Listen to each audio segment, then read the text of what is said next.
Hey everybody, hope you are doing well and excited to get into letters starting with a T. Timothy, Titus, and Thessalonians this week.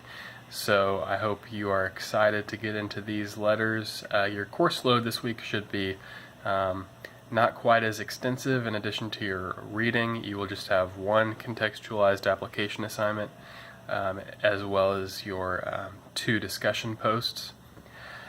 This week, 1st and 2nd Thessalonians are honestly not my strong suit when it comes to Paul's letters, but like the others, I try to detect literary coherence in them, see what ties them together, what they're really all about. And one thing that I do that you might find helpful to do yourself is in my Bible, I've got my Greek Bible, the Nestle Aland 28. I write at the end of each book what I basically think the book is about. So for 1 Thessalonians, I have this letter is about the need to live according to the reality of Christ's coming in a world that presently seems contrary. So in 1st and 2nd Thessalonians, we see a church that Paul was that he went to in Acts 17, where we have the details, and it says that he was there for 3 weeks, just 3 weeks. He established a church, and then he was driven out of town by some zealous Jews who said that Paul was turning the world upside down, Paul and his associates, and this was not a good thing that you had said of you. This meant you're an insurrectionist. It said they're teaching that there's another king, namely Jesus, other than Caesar. And of course they were teaching that in a way, but not quite in the way that they thought. And so Paul had to get out of town in a hurry, and he writes these letters to encourage them that in the midst of hardship and difficulty and even persecution, Christ is going to return.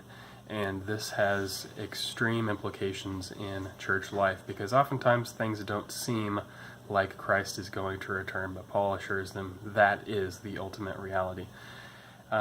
In the pastoral epistles, in all 3 of them, 1st and 2nd Timothy and Titus, Paul uses the imagery that actually Jesus uses a lot, especially in Luke, which is interesting because Luke was Paul's travel companion, of household stewardship. So Jesus would say, and you're probably familiar with it, he said the steward, or the slave overlooking the house, the servant, some translations say, he needs to be on watch because he doesn't know at what hour the master is returning.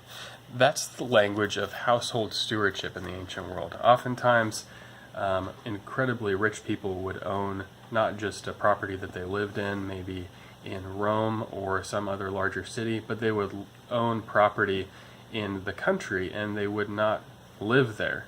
They would entrust that household to a household steward, a slave steward, and he had to be able to be ready when the master returned. He didn't know when he might return. It could be a matter of years, and he had to hold good accounts. He had to be a trustworthy or faithful steward. This is language that you'll see in the pastoral epistles to describe the work of an overseer or a pastor. An overseer actually is a word used for a household steward, so that's where that comes from. Paul gives as his purpose statement for 1 Timothy, which really works somewhat as a purpose statement, I think, for the other 2 books as well. He says in 1 Timothy 3:14 and 15, I'm writing these things to you, hoping to come to you before long, but here's the purpose. In case I am delayed, I write so that you will know how one ought to conduct himself in, here it is, the household of God, which is the church of the living God, the pillar and support of the truth. So the metaphor he uses here is, how should you conduct yourself as God's steward in God's house? How should you run his affairs? That's what the pastoral epistles tell us.